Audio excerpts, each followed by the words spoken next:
하나님 말씀은 말라기 3장 13절에서 4장 6절까지입니다.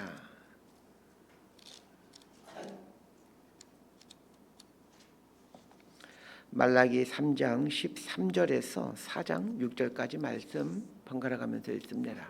제가 먼저 읽겠습니다. 여호와가 이르노라, 너희가 완악한 말로 나를 대적하고도 이르기를 우리가 무슨 말로 주를 대적하였나이까 하는도다. 이는 너희가 말하기를 하나님을 섬기는 것이 헛되니 만군의 여호와 앞에서 그 명령을 지키며 슬프게 행하는 것이 무엇이 유익하리요. 지금 우리는 교만한 자가 복되다 하며 악을 행하는 자가 번성하며 하나님을 시험하는 자가 화를 면한다 하노라 함이라. 그때 여호와를 경외하는 자들이 피차에 말하매 여호와께서 그것을 분명히 들으시고 여호와를 경외하는 자와 그 이름을 존중히 여기는 자를 위하여 여호와 앞에 있는 기념책에 기록하셨느니라. 만군의 여호와가 이르노라, 나는 내가 정한 날에 그들을 나의 특별한 소유로 삼을 것이요 또 사람이 자기를 섬기는 아들을 아낌같이 내가 그들을 아끼리니 그때 너희가 돌아와서 의인과 악인을 분별하고 하나님을 섬기는 자와 섬기지 아니하는 자를 분별하리라.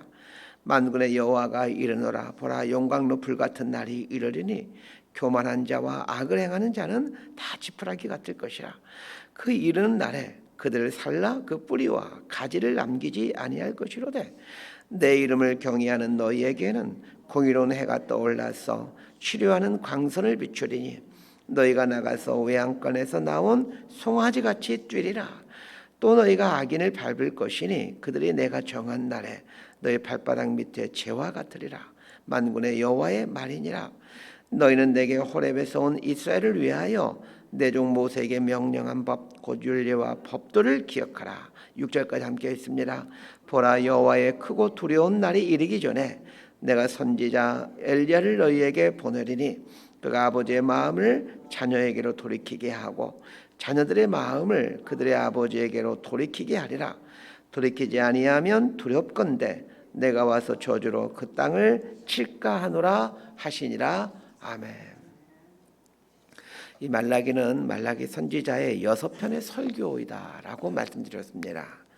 말라기 3장 13절부터 4장까지가 마지막 6번째 설교입니다. 구약 성경의 마지막 책의 마지막 내용이 이제 오늘 본문인데, 어떤 내용으로 이 구약 성경이 끝을 맺고 있는지를 보십시다. 오늘 본문은 말라기 선지자의 이제 마지막 설교인데, 이 마지막 설교의 내용을 알기 위해서는 이 말라기 선지자가 활동하던 당시 그 이스라엘 백성들이 갖고 있었던 어떤 신앙적인 질문, 신앙 행태, 어떤 그들의 사고관에 대해서 알 필요가 있습니다. 3장 13절에서 15절까지 우리 함께 봅니다. 시작. 여호와가 이르노라, 너희가 완악한 말로 나를 대적하고도 이르기를 우리가 무슨 말로 주를 대적하였나이까 하는도다. 이는 너희가 말하기를 하나님을 섬기는 것이 헛되니 만군의 여호와 앞에서 그 명령을 지키며 슬프게 행하는 것이 무엇이 유익하리요. 지금 우리는 교만한 자가 복되다 하며 악을 행하는 자가 번성하며 하나님을 시험하는 자가 화를 면한다 하노라 함이라. 3장 13절에서 15절까지는 세 가지 질문이 나오는데, 이것은 말라기가 행했던 각 설교들의 어떤 중요한 주제들이기도 하면서 당시 이스라엘 백성들의 신앙 상태가 어떠한지를 보여주고 있습니다. 3장 13절에서 15절까지에는 세 가지 질문이 나오는데, 이것은 당시 이스라엘 백성들이 하나님에 대해서 갖고 있었던, 이 신앙에 대해서 갖고 있었던 질문들입니다. 첫 번째 질문은 이렇습니다. 우리가 언제 하나님을 대적했습니까? 라는 질문입니다. 말과 행동으로 하나님을 대적하는 삶을 살면서도 선지자가 너희들은 하나님을 대적하는 삶을 살고 있다라고 선포하자 이스라엘 백성들은 우리가 언제 하나님을 대적했습니까? 이렇게 반문하는 것입니다. 두 번째 질문은 하나님 말씀에 순종하면 복을 받는다고 나와 있지만 말씀에 순종해도 복을 받지 못하더라. 하나님 말씀을 지키며 사는 게 무슨 유익이 있느냐? 이런 질문입니다. 세 번째 질문은 악을 행하는 자가 형통하고 의인이 도리어 고난을 받는데 이걸 어떻게 설명할 수가 있느냐? 자, 이런 상황들이기에 하나님 믿고 사는 것에 대해 회의를 품을 수밖에 없다. 이런 분위기입니다. 자, 위에 등장하는 이 세 가지 질문은 사실 우리들에게도 갖고 있는 질문이죠. 하나님의 뜻과 어긋나는 삶을 살면서 그것이 하나님을 대적하는 삶이라는 것을 전혀 알지를 못합니다. 또한 하나님 말씀에 순종하며 사는 것이 과연 복이 될 수 있느냐? 이런 생각들 갖고 살고 있죠. 악인이 형통하고 의인이 고난받는 현실을 보면서 이 악인의 길을 가고자 하는 유혹들을 받기도 합니다. 자, 이런 신앙행위들을 갖고 살아가면서 신앙에 대한 회의와 의문을 품고 살아가는 그 이스라엘 백성들에게 말라기 선지자는 답을 해주고 있습니다. 3장 16절에서 18절까지 말씀 함께 봅니다. 시작. 그때에 여호와를 경외하는 자들이 피차에 말하며 여호와께서 그것을 분명히 들으시고 여호와를 경외하는 자와 그 이름을 존중히 여기는 자를 위하여 여호와 앞에 있는 기념책에 기록하셨느니라.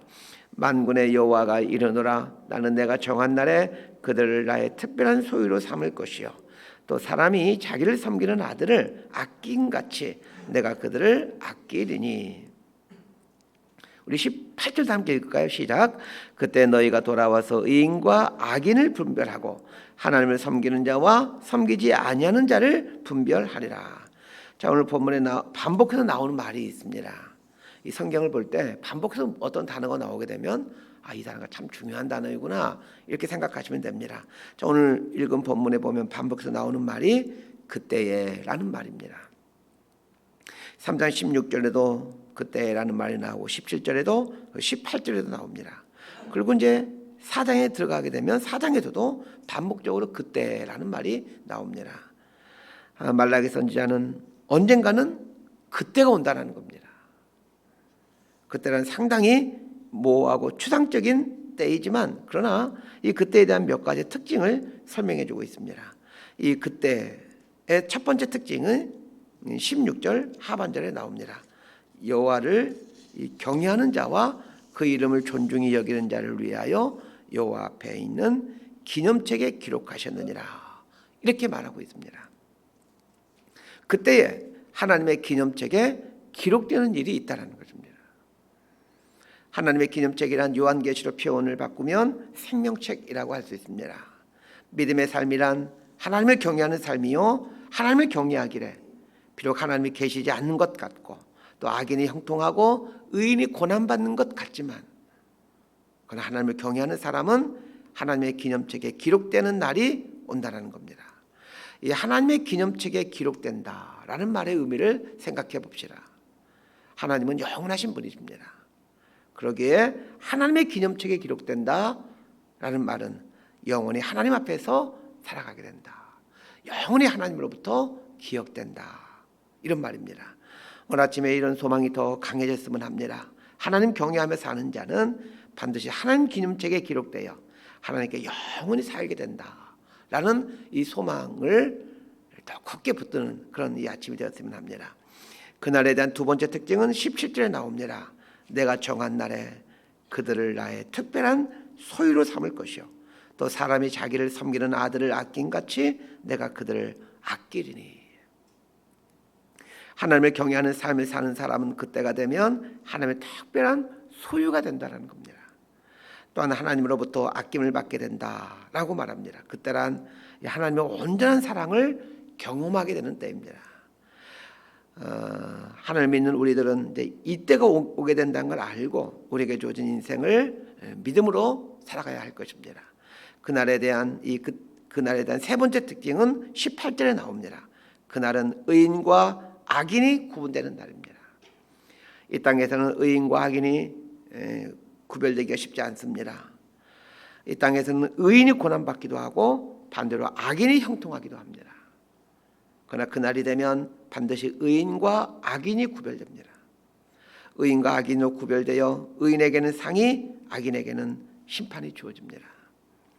예수님도 종말에 대한 이야기를 하시면서 의인과 악인은 구분된다라는 말씀을 하셨습니다. 양과 염소가 구분되고 알곡과 가라지가 구분된다라고 하셨습니다. 구분되는 것은 끝나지 않고 상과 벌이 내려지게 된다라고 말씀하십니다. 그날이 반드시 오게 됩니다. 하나님을 믿고 경외한다라는 말은 이 날이 온다는 것을 굳게 믿고 이걸 붙들고 하나님 선택하며 하나님 붙들고 사는 겁니다. 그러면서 말라기 선지자는 이 그날에 일어날 구원과 심판이 어떠한지에 대해서 말씀해주고 있습니다. 자, 4장 1절에서 3절까지 말씀 함께 봅니다. 시작. 만군의 여호와가 이르노라. 보라, 영광로 불같은 날이 이르리니 교만한 자와 악을 행하는 자는 다 지푸라기 같을 것이라. 그 이르는 날에 그들을 살라 그 뿌리와 가지를 남기지 아니할 것이로되 내 이름을 경외하는 너희에게는 공의로운 해가 떠올라서 치료하는 광선을 비추리니 너희가 나가서 외양간에서 나온 송아지같이 뛰리라. 또 너희가 악인을 밟을 것이니 그들이 내가 정한 날에 너희 발바닥 밑에 재와 같으리라. 만군의 여호와의 말이니라. 이 그날은 악인에게는 심판의 날이지만 의인에게는 구원의 날입니다. 이 그날이 사실 말라기도 말하는 그 날이 상당히 애매모호하고 추상적이죠. 이걸 구체적으로 어떻게 설명하기가 좀 쉽진 않지만 메시아신 예수님이 오시는 날, 그리고 다시 재림하시는 예수님 날, 이 종말의 때라고 말할 수 있죠. 우리 기독교도 종말은 예수님이 오심부터 예수님이 다시 오시는 때까지를 종말이라고 얘기를 합니다. 그 날, 그 마지막 날에는 이제 심판의 날인데, 자, 심판이 구체적으로 어떻게 임하는지를 보십시다. 4장 1절을 보면 용광로와 같은 날이 이르리니 교만한 자와 악을 행하는 자는 다 지푸라기 같을 것이라. 이렇게 말하고 있습니다. 용광로는 뜨거운 불이 있는 곳을 말합니다. 그런데 뜨거운 불이 있는 곳에 지푸라기가 있다라면 금방 태워지고 말 겁니다. 용광로는 쇠를 태우는 곳인데 지푸라기 같은 것은 순식간에 사라져 버리죠. 악인의 결국이 이렇다라는 것입니다. 하나님이 영원하신 분인 것처럼 하나님의 심판도 영원한데 악인은 용광로에 있는 지푸라기의 삶을 영원히 살게 된다라는 겁니다. 이 얼마나 무섭고 끔찍한 일이겠습니까? 반면에 하나님을 경외하는 의인의 삶은 어떻게 된다라고 말하고 있습니까? 2절 하반절을 보면 공의로운 해가 떠올라 치료하는 광선을 비추리니 너희가 나가서 외양간에서 나온 송아지같이 뛰리라.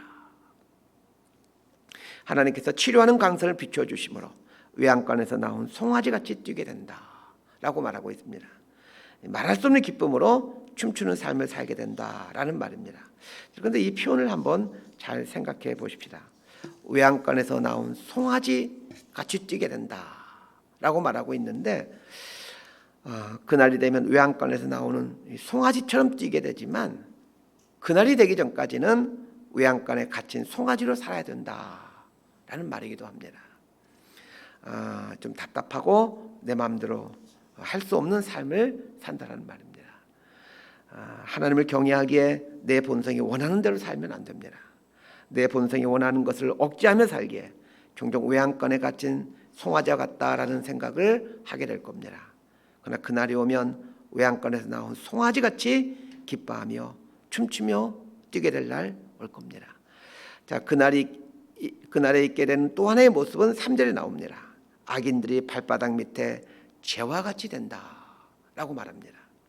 다 사그러진다라는 말입니다. 밟힘받는 존재가 된다라는 말입니다. 반면에 의인은 존귀 여김받는 자로 서 있게 됩니다. 자, 그날이란 하나님의 심판의 날인데 악인에게는 심판의 날이지만 의인에게는 구원의 날이요 상급의 날입니다. 그러기에 의인은 그날을 두려워할 필요가 없죠. 도리어 그날을 기대하며 소망하며 살아야 되겠죠. 자, 그러면 의인은 누구입니까? 우리가 성경을 읽다 보면 종종 드는 생각이 의인은 의롭게 사는 사람 이렇게 생각하다 보니까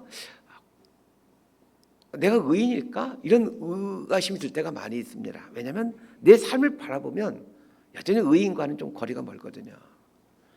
도대체 의인은 어떻게 되는 것입니까? 예수님으로 인해 의인이 되죠. 예수님과 접붙임됨으로 의인이 됩니다. 내 삶이 어떠하냐에 따라 의인이 되는 게 아니라 예수님의 접붙임으로 의인이 되어갑니다. 그러기에 의인은 그날을 두려워할 필요가 없습니다. 만약 우리가 예수님에 의해 의인이 되었다면 도리어 그날을 소망하고 기대해야 됩니다. 인류 역사의 마지막을 기록하는 책이 요한계시록입니다. 요한계시록은 이 땅의 마지막 때를 다루는 내용인데 그 요한계시를 읽다 보면 아주 무서운 내용들이 자주 등장하죠. 그러나 깊이 보면 요한계시록은 말할 수 없는 소망으로 가득 차 있습니다. 이단들은 요한계시록을 들이대며 공포심을 줍니다. 그러면서 우리에게 오지 않으면 이런 무서운 심판을 받게 된다라고 겁을 줍니다. 그러나 요한계시라는 책은 우리 믿는 자들에게 아주 깊은 소망을 주는 책입니다. 요한계시록에서 말하고 있는 마지막 날도 말락에 나오는 바로 그 날입니다. 물론 말락에 나오는 그 날이란 예수님의 초림을 얘기하겠지만, 그러나 궁극적으로 예수님의 재림을 통해 이루어질 완전한 구원과 완전한 심판을 말해주고 있습니다. 말라기 선지자는 그때라는 말을 반복해서 말해주므로 믿는 자에게는 구원의 날이 되고 악인에게는 심판의 날이 된다라고 선포합니다. 그럼 지금 우리는 이제 어떻게 살아야 되는 것일까요? 사실 이 부분이 가장 중요한 것이겠죠. 언젠가는 이 하나님의 날, 구원과 심판의 날이 오게 되는데, 그러면 지금 우리는 어떻게 살아야 되느냐는 겁니다. 4절에서 6절이 지금 우리 그리스도인들이 어떻게 이 하루하루를 나에게 주어진 현실을 살아가야 될지를 알려주고 있습니다. 4절에서 6절까지 말씀 함께 봅니다. 시작. 너희는 내가 호렙에서 온 이스라엘을 위하여 내 종 모세에게 명령한 법 곧 율례와 법도를 기억하라. 보라, 여호와의 크고 두려운 날이 이르기 전에 내가 선지자 엘리야를 너희에게 보내리니 그가 아버지의 마음을 자녀에게로 돌이키게 하고 자녀들의 마음을 그들의 아버지에게로 돌이키게 하리라. 돌이키지 아니하면 두렵건대 내가 와서 저주로 그 땅을 칠까 하노라 하시니라. 말라기 선지자는 간단 명료하게 말합니다. 하나님께서 모세를 통해 준 말씀을 지켜 행하는 삶을 살라라고 말씀합니다. 달리 말하면 하나님의 구원과 심판을 소망하며 살아가는 사람의 삶의 행태는 말씀에 순종하며 사는 것이다 라는 말입니다. 다른 거 없습니다. 말씀에 순종하며 사는 것입니다. 기적이나 놀라운 이적이 일어나는 삶을 너무 기대하지 않게 되길 바랍니다. 우리 기독교 신앙에는 분명 신기한 기적들, 이적들 있습니다. 그러나 기독교 신앙생활의 핵심은 말씀을 듣고 또 말씀에 순종하는 삶을 사는 겁니다.